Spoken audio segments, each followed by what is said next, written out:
हरिश्चंद्र ने मेहतर से उत्तर दिया, भैया मरघटिया से भी घटिया तेरी निगाह में कोई काम हो वो मुझे दे देना, लेकिन तुम मुझे खरीद जरूर लो। मेहतर कहने लगा रो नहीं, खरीद ले। ये बात चली रही है, तब तक एक ब्राह्मण सामने आ गया। कौन बेच रहा है? विश्वामित्र बोले जरा हमारे पास हम बेच रहे हैं। बोले इस लड़की को, इस बच्चे को हमें दे दो। ये बच्चा पूजा के लिए बाग से फूल लाता रहेगा और ये लड़की रोजाना भोजन बनाती रहेगी, यही बहुत है। अब देखो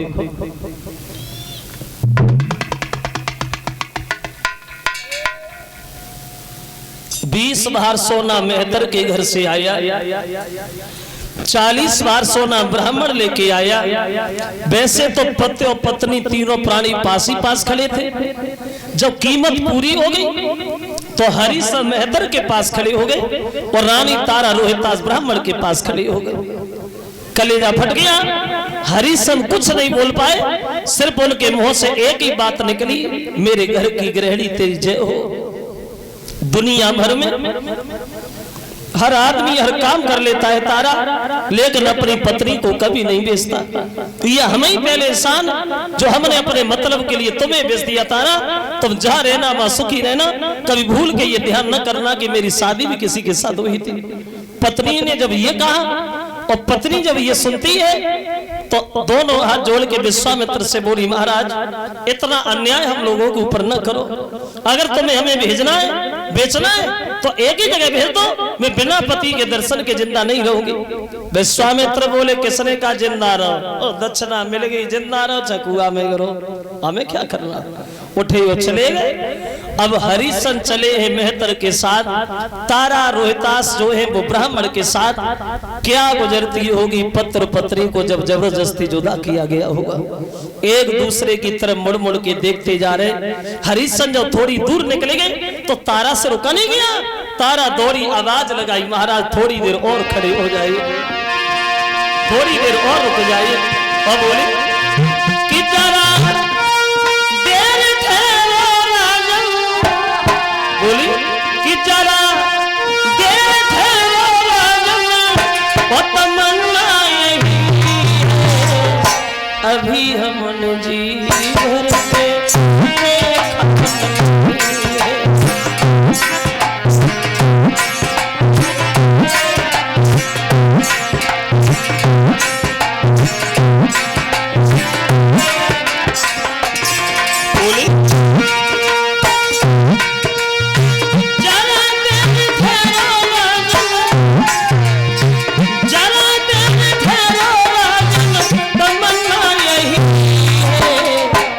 हमने जी घर पे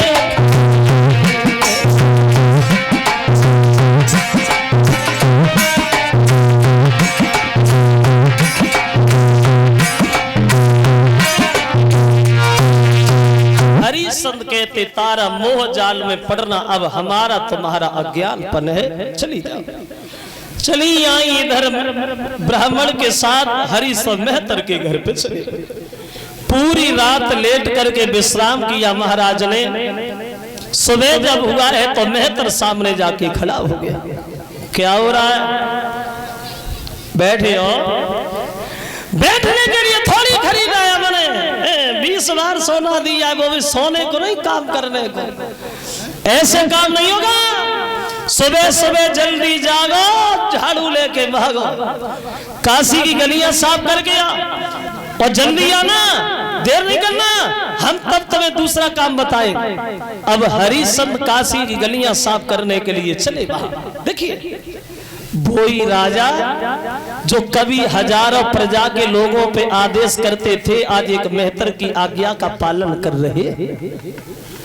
वक्त बदलते देर नहीं लगती, पता नहीं समय कब और कौन सी जगह कौन सी मोड़ पे ले जाके खड़ा कर दे।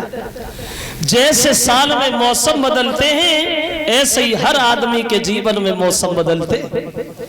कभी दुख, कभी सुख, कभी भलाई, कभी बुराई, कभी सम्मान, कभी अपमान। हर आदमी का हर दिन एक जैसा कभी नहीं निकलता। देखा होगा आप लोगों ने कभी अनाज किया। जिन लोगों के घरों में सुबह का भोजन करने के बाद शाम का इंतजाम नहीं हुआ करता था, आज लोगों के घरों में दौलत से भंडार भरे हुए हैं। और जिन लोगों को ये खबर नहीं थी कि मेरे घर में पैसा कितना है, आज लोगों के घरों में देखो तो चूल्हे भी नहीं जल रहे हैं, मांगे भीख नहीं मिल रही। जिन लोगों की शरीर की ताकत में इतना अपनी ताकत के ऊपर गुमान था, कभी किसी दूसरे को घास नहीं डाली, ऐसी ऐसी बीमारी लगी है जो चार पाई उठ के खड़े भी नहीं हो पाते। वक्त एक जैसा कभी नहीं रहता, कभी रजाई से बड़ा प्यार होता है और कभी रजाई से घृणा हो जाती है। कभी रजाई में तीन तीन आदमी घुस जाते, चौथे की गुंजाइश बनी रहती है, और कभी रजाई को दूर फेंकते हैं। वक्त देखो, समय की बात, एक से किसी के न गुजरते देखे, इंसान चलते देखे।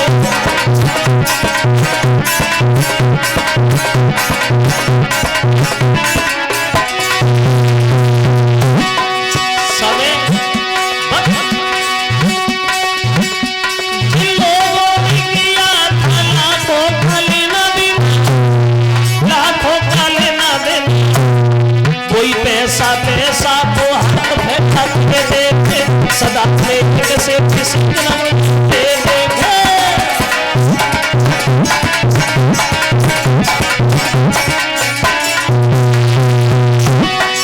देखिए वक्त की बलिहारी देखिए। एक दिन रावण ने 10 दिशा जीत ली, एक दिन 10 शीश पड़े रहे रण में। एक दिन श्याम सुंदर भाग गई आधी रात, एक दिन कंस को पछाड़ दो छिन